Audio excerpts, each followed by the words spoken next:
오늘 함께 하실 성경은 히브리서 12장 2절 한 절입니다. 함께 읽겠습니다. 시작.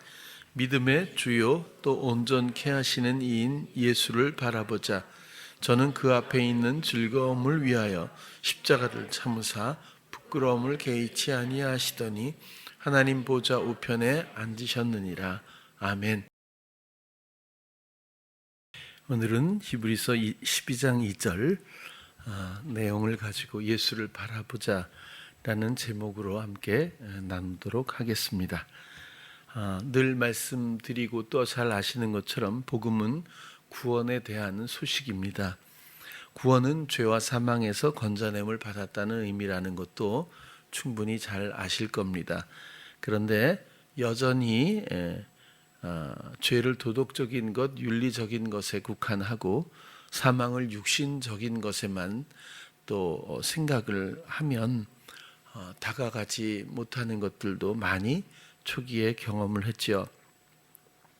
죄와 사망은 사단과의 관계에서 설명될 수 있다, 그렇게 봅니다. 의가 예수 그리스도와의 관계에서 성립되지 않습니까? 나라고 하는 위의 양인 것처럼 예수님이 이전에 내가 살던 삶에서 예수님이 사시는, 다스리시는, 또 함께 걷는 그런 연합 가운데서 머리 되신 예수 그리스도와의 관계가 곧 의라고 한다면, 또 생명이 예수 그리스도의 사심에 합하여 그 관계에서 설명되듯이 죄는 의에서 벗어난 상태에 묻은 것이고 사망은 그리스도의 생명이 없는 상태라고 우리가 그렇게 정리를 합니다. 2주 전에인가요? 제가 개와 돼지에 대한 비유를 나눈 적이 있습니다. 그랬을 때 우리의 먼저 들어오는 개념은 더러움일지도 모르겠어요. 더러운 것에 토한 것이 돌아가죠. 그 더러운 것을 어떻게 또 먹어? 또 돼지를 씻겨 놨더니 더러운 웅덩이로 도로 들어가. 그러면 주제가 마치 더러움에 있는 것 같은 느낌이 들지요. 그러나 이 비유를 살펴보면 더러움이 주제가 아니라 돌아간다는 것이 주제가 아니겠습니까? 그래서 씻겨 놓고 또 참된 양식으로 맛을 또 보고 해도 또 토한 것으로 그 더러운 것이죠. 또 더러운 웅덩이로 이전에 있던 그 영적 환경과 영적 관계로 돌아가 버린다고 하는 것에 대해서 교훈 혹은 경고하고 있는 비유라고 생각할 수 있습니다. 참된 양식이신 예수 그리스도를 만나고도 사단의 미혹 아래 돌아간다면 예수님의 대속의 보혈로 또 죄 씻음을 받고 나서도 또 자기 경영의 굴레에서 벗어나도록 그렇게 지켜주시고 인도해 주셨음에도 불구하고 또다시 익숙한 주문의 종노릇으로 돌아간다면 하나님 앞에 패역이자 큰 슬픔이 되지 않을 수가 없습니다. 이번에 지난주에 직장 수련회를 인도 따라 잘 다녀왔습니다. 특별한 내용이 있었다기보다는 사모하는 만큼 서로 마음을 나누고 또 인도하시는 대로 영적인 의미들을 또 서로 바라보고 또 많이 느끼고 유익했던 그런 시간이고 행복했던 시간으로 참 감사합니다.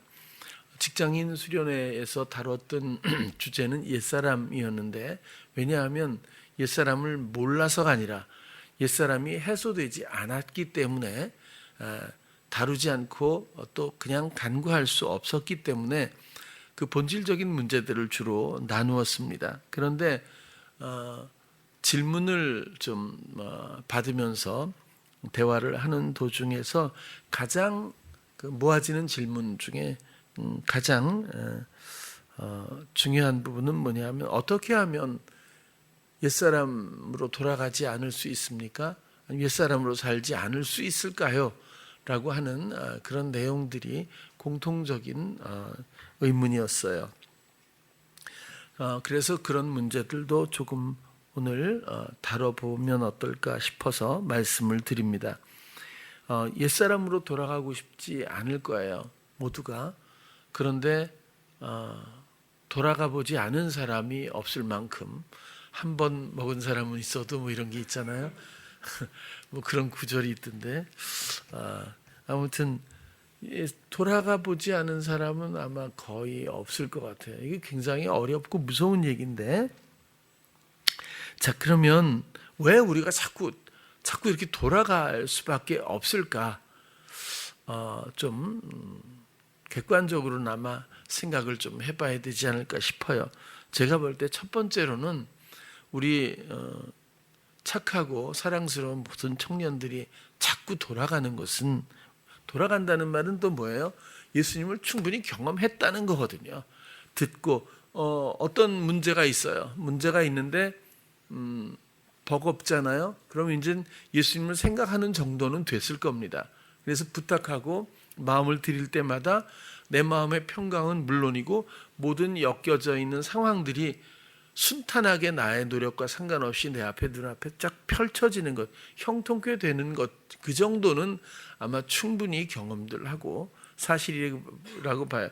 그 정도도 경험을 못했다면 주님을 생각지도 않고 있다는 정도니까요. 어려운 게 아니잖아요. 그럼에도 불구하고 다시 되돌아갔다고 하는 것은 또다시 주문을 듣고 무조건적으로 복종하고 있는 그 자리로, 그 더러움으로 돌아갔다고 하는 건데, 제가 볼 땐 다시 돌아갈 수밖에 없는 이 상황을 만약에 우리가 정리한다면 첫 번째로는 옛사람에 대한 인식이 너무 약한 것이 아닐까, 그런 생각을 해보았어요. 예수님이 없는 상황 자체를 잘 인식을 못하는 것 같아요. 홀로 있음에도 불구하고 함께 있다는 막연한 생각을 할 때도 있다고 보여지기도 해요. 그것은 우리의 연약함도 물론 있지만 사실은 이것은 집요한 미혹의 요구와 굴레 때문에 그렇습니다. 그리고 우리가 이렇게 속을 수밖에, 미혹에 반응하고 속을 수밖에 없는 것은 이 옛사람 안에는 모든 것이 다 있어 보이기 때문에 그렇습니다. 막상 옛사람으로 돌아가니까 아무것도 없더라 그러면 또 돌아오겠죠. 그러나 거기 다 있거든요. 그 안에는 좋고 나쁨도 있고 옳고 그름도 있고, 그 다음에 흑과 백, 선악, 모든 것들이 다 있어요. 예수님도 있고 사랑도 있고 기도도 있고 감사도 있고 신앙도 있고 모든 것이 다 있어요. 복음도 있고 없는 게 없어요. 실제로 예수님만 없겠죠. 그런데 그런 선택에 집중하게 관심을 갖고 집중하게 함으로써 이 허구의 굴레를 벗어나지 못하게 하면서 옳은 길로 가고 있다라는 착각에 빠져서 그것이 중독 상태로 결국 그 자리에서 또 벗어나지 못하거나 또 되돌아가고 있는 것 같다는 생각이 들어요. 예수 그리스도 안에서는 이런 것이 당연코 없습니다. 예수 그리스도 안에는 정죄가 없어요. 왜? 죄가 없기 때문이죠. 다 죄인인데 그냥 죄를 묻지 않을 뿐이야, 이런 것이 아니라 의에는 원래 죄가 없습니다. 이원론적인 세상의 어떤 논리하고는, 이 원리하고는 전혀 다르게 그곳에는 사랑만 있을 뿐이고, 그곳엔 빛만 있을 뿐이고, 그곳엔 평강만 있을 뿐이고, 그곳에는 믿음과 소망만 있을 뿐이고, 그곳엔 생명이 있을 뿐이지 사망이라든지 어두움이라든지 더러움이라든지 악함이라든지 이런 것들은 아예 처음부터 없는데, 환경적으로 없다는 뜻이 아니라 예수 그리스도의 관계 때문에 없게 된다, 그런 뜻을 말씀을 드려요. 그럼 문제는 예수 그리스도와 우리와의 관계, 이것이 본질이라는 뜻입니다. 우리가 선하게 뭘 해야 되느냐, 악함으로 빠지지 않아야 하느냐, 이런 게 아니라 예수 그리스도와의 관계가 정립되어 있는 건가, 이 문제입니다. 우리는 예수 그리스도와 관계하지 않으면 사단과 관계할 수밖에 없습니다. 이쪽은 거짓의 압이고 이쪽은 당연하게 우리의 예수 그리스도, 우리의 구원자 되시는 하나님이십니다. 예수 그리스도 안에는 사랑과 소망과 믿음만이 있을 뿐이죠. 그래서 우리가 선택하거나 선택을 요구받지도 않습니다. 이곳에는 자유가 있어서 우리가 무언가 해야 하나님 마음에 들고 또 어느 정도 충족이 되어야 무엇을 얻는 구조는 전혀 없습니다. 그저 사랑을 받고 그저 즐기는 잔치와도 같아서 이것은 사랑의 잔치라고도 표현하고 또 혼인 잔치로도 설명을 성경은 해주고 있어요. 그래서라도 우리의 옛사람이 얼마나 중독적으로 다시금 생각을 빼앗기고 마음의 방향성을 빼앗겨서 또다시 주님에 대한 관심이 희석되며 다른 것으로 대체되는 과정들을 인식을 못하고 있는지, 이런 것들에 대해서 우리가 분명하게 내 내면을 조명하고 경계해야 마땅하지 않겠는가, 그런 겁니다. 사기꾼들이 있잖아요. 그러면 이 사기꾼을 만나지 않도록 혹은 사기를 당하지 않도록 조심하지 않고는 방법이 없잖아요. 지금도 전국적으로 전세 사기 때문에 얼마나 힘든 분들이 많겠어요. 이런 경우 이렇게까지 크게 이 집을 가지고 이런 사고가 난 게 아마 처음이 아닐까 싶을 정도로 전국적으로 아무튼 이 문제들이 심각해진 것 같아요. 근데 알고 당하는 사람이 세상에 어디 있겠어요? 모르니까 또 그렇게 끌려갈 수밖에 없죠. 우리 옛사람은 처음 태생부터 무조건적이었습니다. 반응에. 그리고 익숙하게 먹던 것이 있었어요. 그래서 또 내가 원하지 않아도 나의 마음은 이미 턴을 하고 있는지도 몰라요. 반응하고 있는지도 모른다는 거죠. 우리의 마음의 관심은 오직 이제 예수 그리스도와 그분의 사랑일 텐데, 우리의 마음은 조금만 방심하면 표류하듯이 또다시 세상을 향해 상황을 따라 사단의 종노릇으로 회귀하고 맙니다. 옛사람에 대한 확고한 이해와 그리고 경계가 없이는, 그래서 항상 근신하고 정신을 차리고 깨어 있으라고, 시험에 들지 말라고 그렇게 성경은 계속 권면해주고 있는 거죠. 우리의 마음을 지켜서 정한 마음을 언제나 사랑으로 주께 드릴 수 있기를 바랍니다. 두 번째로는 예수님에 대한 관심을 한번 살펴봐야 되지 않겠나 하는 생각을 갖게 되었어요. 관심도를 각자 좀 측정을 해보시기 바랍니다. 하루에 얼마나 예수님을 생각하고 동행하고 교감하며 교제하고 살아가고 있는지, 얼마나 인도를 받고 그 다스림을 받고 살아가고 있는지 한번 측정해 볼 필요가 있지 않을까 싶어요. 사실 주님의 사랑이 아니면 우리는 너무 연약해서 우리의 생각, 내 생각이라고 하는 내가 조절할 수 있다고 느끼고 있는, 내가 스스로 발생하고 있는 생각조차 우리는 지키지 못해요. 마음대로 하지도 못해요. 전 그런 얘기를 그냥 우스갯소리로 몇 번 드렸지만, 오늘 아침에도 당연히 일어나서 주님 오늘은 어떤 설교를, 또 그 내용에 어떤 흐름과 어떤 내용, 이런 아이디어죠. 생각을 주시면, 지혜를 주시면 제가 또 어떻게 이런 것들을 표현하고 어떻게 주제를 삼고 초점을 맞춰서 또 전해야 되는지 하고 그냥 주님께 집중을 항상 아침마다 합니다. 꼭 뭐 주일날 아침이 아니더라도. 그러면 여지없이 생각을 떠올려 줘요. 그럼 기대를 하면서 주님께 부탁하고 공백으로 비워놓습니다. 그리고 주님이 주시는 생각을 기다리고 있어요. 근데 언제나 성공할까요? 아니라고 했잖아요. 오늘 아침에도 오늘 정말 가을날도 좋잖아요. 그래서 오늘도 참 좋은 날씨이고 좋은 때고 참 교회에 참 이렇게 교회를 떠올리는 거죠. 주님 교회에서 우리 성도님들을 향해서 이렇게 하다 보면 어느 사이에 살짝 있잖아요. 옛날에 집사람 광고하는 거하고 비슷한데 아이들이라는 단어가 딱 떠오르잖아요. 우리 교회는 아이들이 이렇게 많이 주셔서 감사해. 그러면 그리고 설교를 계속 가야 되는데 교회에 대한 감사, 그다음에 아이들이 뚝 떠오르기 시작하면 아이들에 대한 감사, 그러면 어떻게 돼요? 온유는 많이 컸을까? 서연이는 잘 있을까? 쌍둥이들도 많이 컸을 텐데. 잠시 있다가 돌아올 생각으로 물론 그렇게 시작해요. 그리고 그러다가 예준이는 어떨까? 진짜 많이 컸을 텐데. 규태하고 그쵸?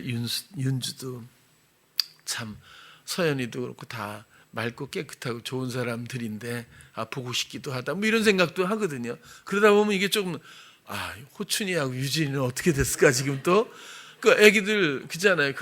우리 애기들이 참 이런 애기들 얘기 생각하면 계속 뭐가 이렇게 전개가 막 되는데 뭐 제가 제어할 이유도 없고 기능도 없는 거죠. 갈 때까지 가는 거죠, 계속. 그러다 보면 참 설교 준비해야지 이렇게 다시 오거든요.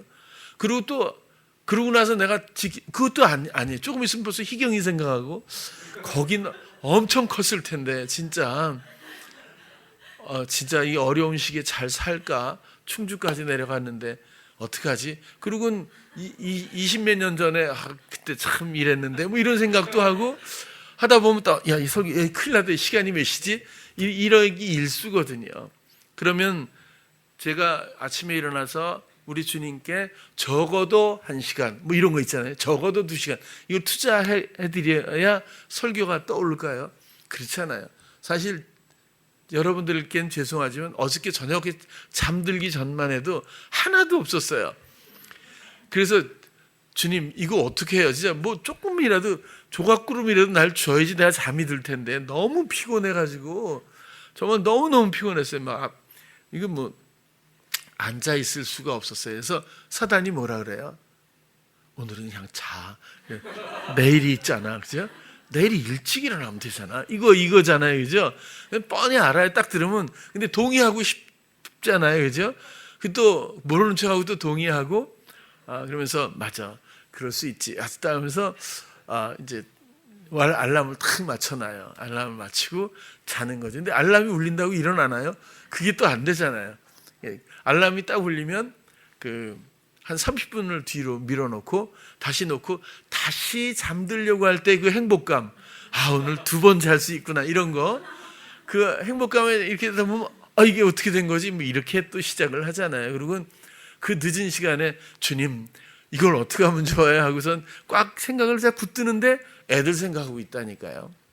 여러분 우리의 내면에 여러 가지 뭐 기능들이 많이 있겠죠. 근데 생각도 내 거라고 생각하지만 제 마음대로도 저도 못하잖아요. 여러분들도 비슷비슷하지 않아요? 물론 순도도 다르고 방향성, 뭐 여러 가지 깊이 또 뭐 이런 것들이 그때마다 다르겠지만 우리가 아무리 주님을 생각하고 바라보려고 해도 그게 그렇게 수월한 것만은 아니라고 봐요. 또 우리는 여전히 아까도 얘기했지만 오늘은 관심도가 오늘 하루는 얼마나 되었을까, 뭐 교제를 얼마나 했을까 이런 걸 하면 벌써 성적 매기듯이 채점할지도 몰라. 난 30분 정도, 그 정도도 안 될 것 같은데 나는 역시 안 돼. 뭐 이렇게 되잖아요. 그러니까 뭐예요? 옳고 그름, 잘하고 못하고. 우리 주님과의 관계조차 그렇거든요. 근데 절대로 그런 원리가 여기에 부합될 수 없고 적용하면 안 된다는 뜻이거든요. 그렇다고 제가 설교 준비를 못했겠어요? 믿는 구석이 있으니까 또 저도 그런 게 있지만 아무튼 저는 입술이고 당신은 말씀입니다. 저는 뭐 여전히 그렇게 생각하고 그리고 짧은 찰나라도 주께서 주시는 긴 지혜는 언제나 있다라는 경험에 의해서 조금 게으름을 좀 나름대로 누려보기도 하고 그래요. 근데 이제 어느 때는 정말 다급할 때가 좀 있긴 하지만 진짜 제가 아무것도 준비를 못했던 언젠가 그런 때 있었어요. 그래서 그냥 이렇게 몇 글자 써가지고 올라와서 그냥 얘기한 적이 있었는데 제 기억엔 그날 설교가 제일 좋았다는 평가를 받았어요. 근데 아직은 항상 그러기에는 제가 좀 아직 충분치 않아서 원고를 한 2장은 제가 가지고 올라오는데 어쨌거나 잘잘못이나 옳고 그름 뭐 이런 것은 제가 볼 땐 예수 그리스도 안에선 전혀 낯선 원리가 아닐까 그런 생각을 해요. 그럼에도 불구하고 우리는 주님과 떨어져서는 설명될 수 없지 않습니까? 그러면 우리의 마음이 과연 빼앗기지 않고 주님께 얼마나 드릴 수 있고 주를 얼마나 생각할 수 있고 주님을 언제나 얼마나 인정할 수 있고 또 주목하며 바라볼 수 있는지 이런 것들에 대해서는 우리가 당연히 생각해 보지 않을 수가 없다. 그런 말씀을 드립니다. 예수님의 사랑을 인정하고 예수님의 다스림을 인정하고 예수님의 예비하심도 인정하고 예수님의 인도하심도 기대하고 모든 순간 모든 상황 모든 범사에 그런 관심 가운데서 예수님을 기대하고 바라보고 있는지, 그게 우리가 걷는 길 아닙니까? 그 공통의 길 위해서 우리가 함께 걷기를 원하는 마음으로 오늘 말씀을 드리는 겁니다. 사실 우리의 할 일은 그것뿐입니다. 얼만큼 갔느냐, 얼마나 빠르게 가느냐, 이런 것들은 세상 원리지 주님 안에서는 그런 것이 없습니다. 그런 생각 안 드세요? 달란트 비유에서 어떤 사람은 하나, 어떤 사람은 2개 맡겼어, 어떤 사람은 5개예요. 그러면 분명히 2개 맡긴 사람은 5 맡긴 사람보다 못한 사람일 거야. 이런 생각을 우리는 벌써 습관처럼 하고 있거든요. 근데 거기서 주제는 전혀 그런 게 아니에요. 다 다른 거거든요. 군대에 가면요, 전방에서 경비하는, 지키는 그런 사단들이 있어요. 그리고 만약에 전쟁이 벌어지면 처음에 초도에 그들을 경계하고 딱 막아주는 역할까지만 그 부대가 해요. 그 실제 전투는 그 바로 뒤에 있는 전투 사단들이 합니다. 그래서 최전방에 가서 지피에 가서 이렇게 경계를 하면 제일 그 고생하는 줄 알지만 사실은 그 바로 뒤에 있는 사단들이 무지하게 고생해요. 왜냐하면 그 사람들은 경계 이런 거는 차라리 공상도 할 수 있고 시간이 있잖아요. 이 뒤는 끝없이 훈련을 합니다. 10km, 군장구보, 사격, 태권도, 하루 종일 전투 훈련, 살인 훈련이죠. 이런 것들을 하거든요. 그래서 전쟁이 나면 딱 처음에 경계하고 있으면 밑에서 올라가서 거기서 이제 전투를 하는 그런,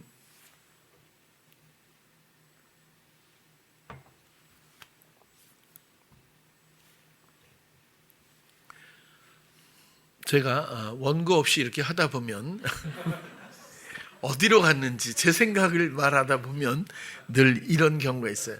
뭐 재밌는 게 있었으니까 말을 시작했는데 본론 원고로 돌아가겠습니다.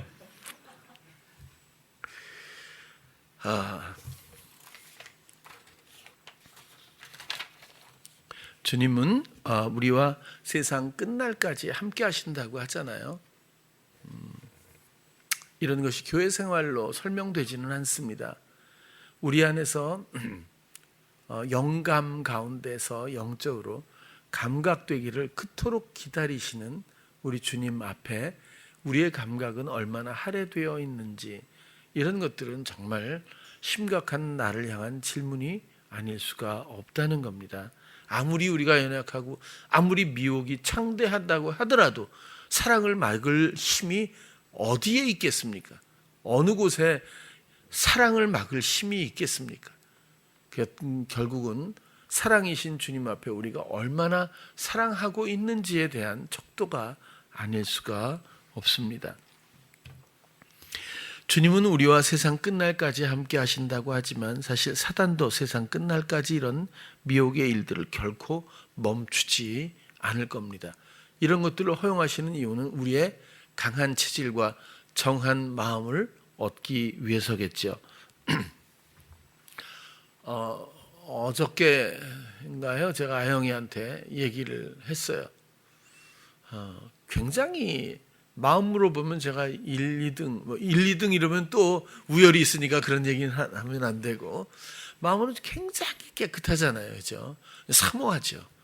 근데 아직 변화에 진입을 못하는 그런 느낌이 있어요. 그래서 제가 물었어요. 20년을 넘었잖아요. 오늘도 세용이한테 물어봤더니 너 나랑 언제 만났지? 2000년도에 만났대요. 23년 차 됐죠. 그래서 아영이도 20년이 넘은 건데 비슷하게 됐네. 아무튼 20년 동안 옛사람에 대해서, 복음에 대해서, 예수님에 대해서 이렇게 알려주었잖아요. 획일적으로 정말 외길처럼 같은 주제를 가지고 계속 알려주고, 또 나눔도 하고 상담도 하고 같이 일도 하고 설교도 하고 살고, 계속해서 모든 정황을 통해서 이 돌이킴 때문에 그렇게 알려줘 왔잖아요. 내면의 예수 그리스도에 대해서. 그렇게 해온 걸 누가 부인하겠어요? 그런데 아영아, 너는 내가 그렇게 했는데 너는 20년 동안 뭘 했니? 그랬어요.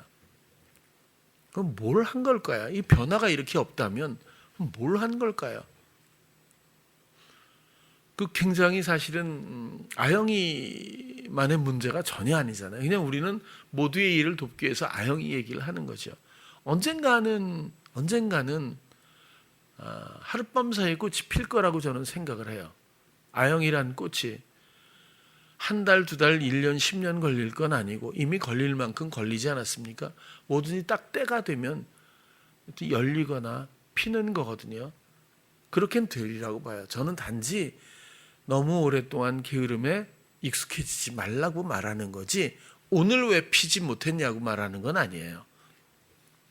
어쨌거나 이 미혹의 문제, 미혹 중에 끌려다녔다고밖에는 아영이도 설명 못할 것 같아요.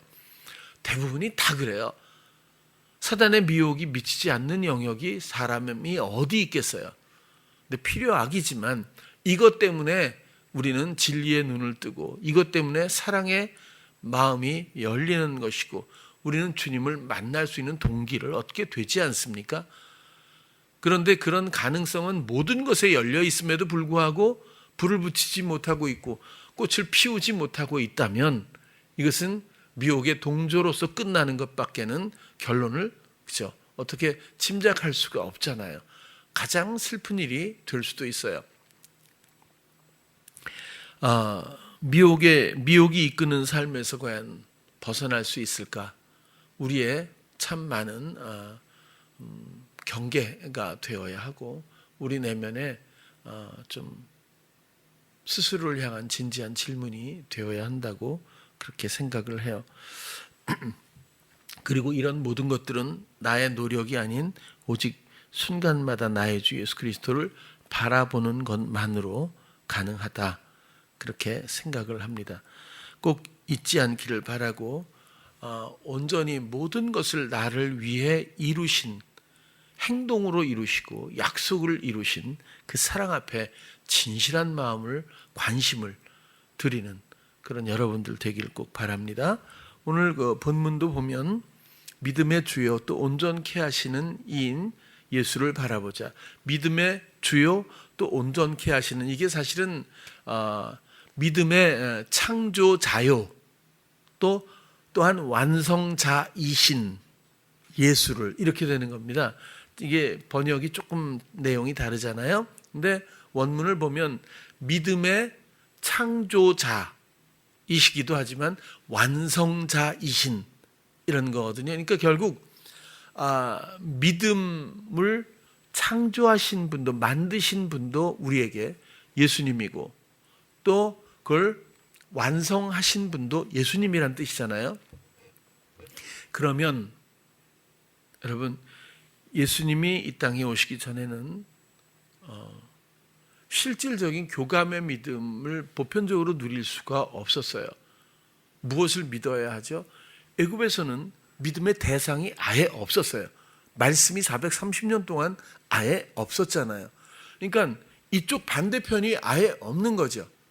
뭔가를 믿어야 하는데 그 믿음의 주체가 없다고도 말씀드릴 수 있는 거예요. 그러나 예수님은 내가 하나님의 아들이야, 내가 메시아야, 나를 믿어, 그럼 구원을 이런 게 아니고요. 조용히 오셨어요. 세상이 아무도 모르게 그냥 원래는 환영을 받아야 마땅하지만 사람들의 마음이 이렇게 둔감하고 무감각한 거예요. 미혹에 익숙한 정도가 너무 극심해서 그리스도를 바라는 모든 가난의 방향성과 준비된 마음들은 있었을지 모르지만 예수님을 알아보고 또 예수님을 환영했던 어떤 사람도 없었어요. 단지 동방의 박사 3사람이 경배하러 왔을 뿐이죠. 그런 예수 그리스도가 그렇게 오셔서 나사렛 예수로 또 볼품없이 오셔서 죄의 형체에 몸을 입고 하나님이 오셔서 그의 사랑의 모든 일들을 그분이 하실 모든 일들을 전부 말씀을 전하고 제자들을 또 그 말씀으로 말미암아 성령이 말씀하심으로 그 내면의 모든 영적 감각의 생명을 그렇게 불러일으키고 또 수많은 꽃들을 생명의 꽃들을 피어오르는 그 모든 동기들을 마련해 놓고서는 그 다음에 모든 죄를 위해서 대속하시는 십자가의 고통 가운데 조롱받고 돌아가셨어요. 그런 후에 부활의 생명으로 모든 이들에 오셔서 이젠 내면에서 관심을 가지면 주목만 할 수 있다면 각자에게 맞는 그 유익의 영적 교감 가운데서 반드시 인도를 받게 되어 있습니다. 이것이 보편화된 것이 복음이라고 말할 수 있겠죠. 그래서 믿음의 창조자이신 겁니다. 예수 그리스도를 믿지 무엇을 믿겠습니까? 언젠가 내가 천국 간다는 것을 생각한다고 해서 그것이 믿음일까요?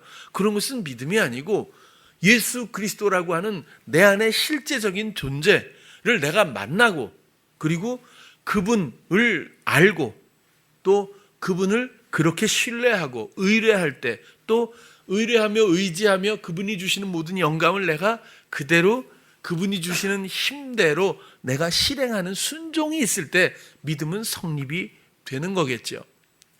믿을 수 있는 존재로 오시고 또 믿음의 힘을 주셔서 믿어지게 하시는 또 실행하게 하시는 순종까지 모든 것들에 나의 주님 되시는 나의 왕 되시는 예수 그리스도로 말미암는 그래서 이 믿음의 내 믿음의 창조자이시고 또 그냥 믿으라고 하는 이론을 말씀하시는 것이 아니라 스스로를 믿음으로 말미암아 우리 삶의 모든 것들을 바꾸고 모든 것들을 자유케 하고 모든 종노릇에서부터 건져내셔서 자유한 하나님의 백성과 또 우리를 신부 삼으셔서 사랑의 교감 가운데서 자유롭고 형통한 영원한 기쁨 가운데 평강으로 다스리시는 인도하시는 예수 그리스도 그렇게 우리의 믿음이 순환되며 우리의 새 생명이 완성되는 예수 그리스도로 말미암아 완성이 되는 이런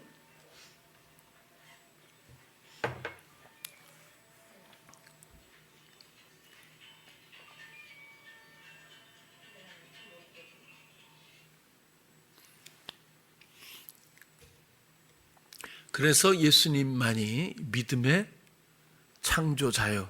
내 믿음의 창조자고 내가 믿는 게 아니거든요.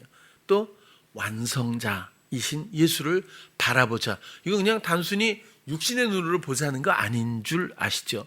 경험으로 말미암아 주목하는 것, 관심을 갖는 것 그런 것들이기도 하고 또 영적인 의미도 당연히 있습니다. 그 앞에 있는 즐거움을 위하여 그 앞에 십자가 앞에 있는 즐거움, 십자가를 통과하지 않고 우리를 살릴 수 있는 방법이 있었을까요? 아니잖아요.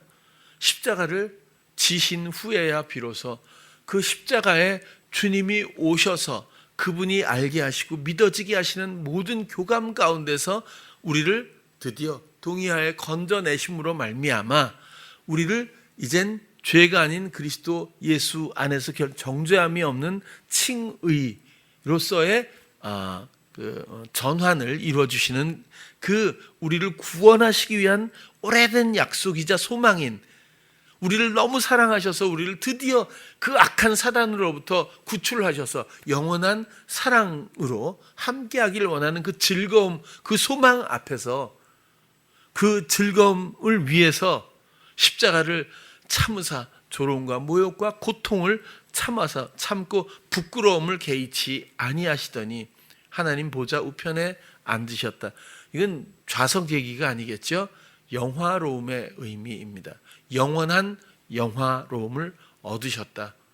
영원한 영화로움의 이름이 되셨고 영원한 구원의 악한 자에게 속임으로 말미암아 유린당할 수밖에 없는 더 이상 다른 것이 없는 절망의 모든 영혼들을 앞에 영원한 영화로움이 되셨다.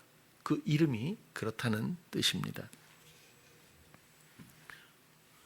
우리를 구원하시기 위해서 이렇게 그 즐거움을 위해서 수치를 참으신 예수 그리스도, 그분은 그저 신앙의 어떤 형식이나 우리의 상상이나 이론에서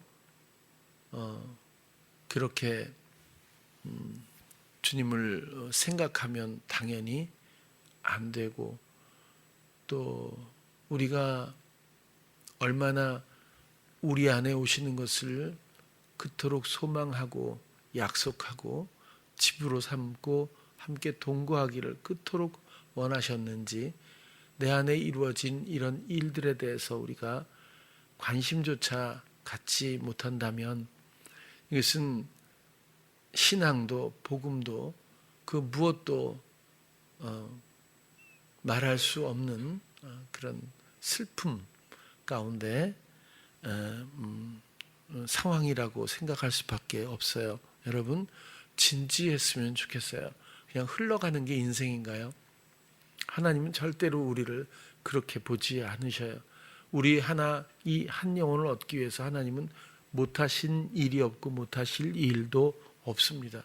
그것이 사랑이고, 그 사랑은 끝이 없고 또 한계도 없고 영원합니다.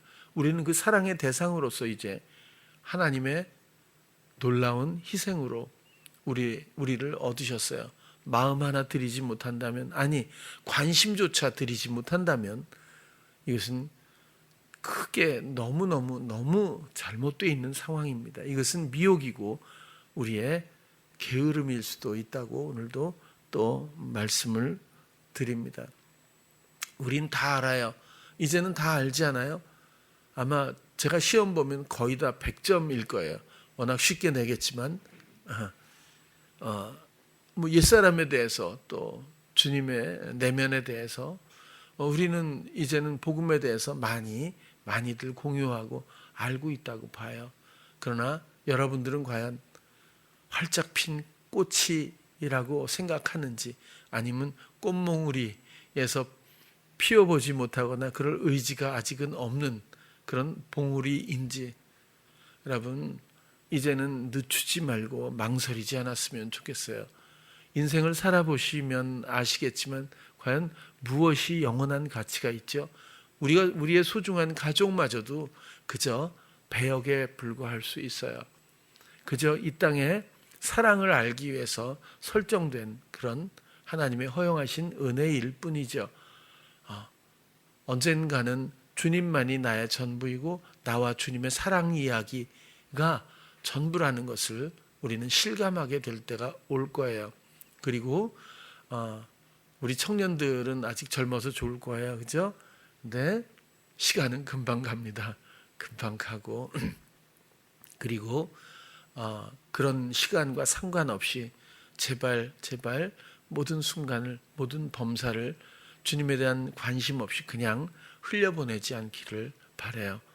정말 진지하고 진실하게 우리 주님이 하시는 내 믿음조차도 창조자여 완성자이신 내 안에서 그 모든 사랑의 에너지를 가지고 나의 관심만을, 주목만을 기다리시는 주님 앞에 정말 마음 드리고 그분이 하시는 모든 역사를, 은혜와 은사를 넘어 그분이 하시는 모든 다스림의 사랑의 일들을 매 순간 누리고 또 전하면서 우리가 그런 구원받은 백성으로서의 어떤 기쁨과 소망을 나누면서 우리의 믿음을 더 견고히 하면서 그렇게 각자에게 주어진 대로 함께 길을 갔으면 하는 생각으로 오늘 말씀을 드렸습니다. 나를 구원하시기 위해서 십자가의 수치를 기쁨으로 참으신 우리 주 예수 그리스도를 모든 범사에 바라보고 그 실제적인 다스림을 기쁘게 누리는 우리 찬양교회 성도님들 모두 되시기를 간절히 축원드립니다. 기도하겠습니다. 사랑의 주님, 오늘은 예수를 바라보자 라는 제목을 가지고 우리가 함께 나누었습니다. 우리의 마음 빼앗기기 일쑤이고 우리의 생각은 이미 상황과 또 익숙한 관심사로 내달리기 일수입니다. 그럼에도 불구하고 우리 마음에 계신 예수님은 나를 떠난 적이 없고 그 사랑은 단 한순간도 약화된 적이 없습니다. 그 사랑 앞에 진지한 우리의 마음과 진실한 마음 다 드려 언제나 주를 바라보고 또 주님 주시는 모든 것들로 이미 모든 것을 창조하시고 완성하신 우리 주 앞에 주시는 그 은혜에 따라 우리가 함께 걷기만을 원합니다. 더 사랑하게 하시고 더 주님 주시는 모든 유익들을 기대하는 우리들 되게 하여 주시옵소서. 예수님 이름으로 기도드렸습니다. 아멘.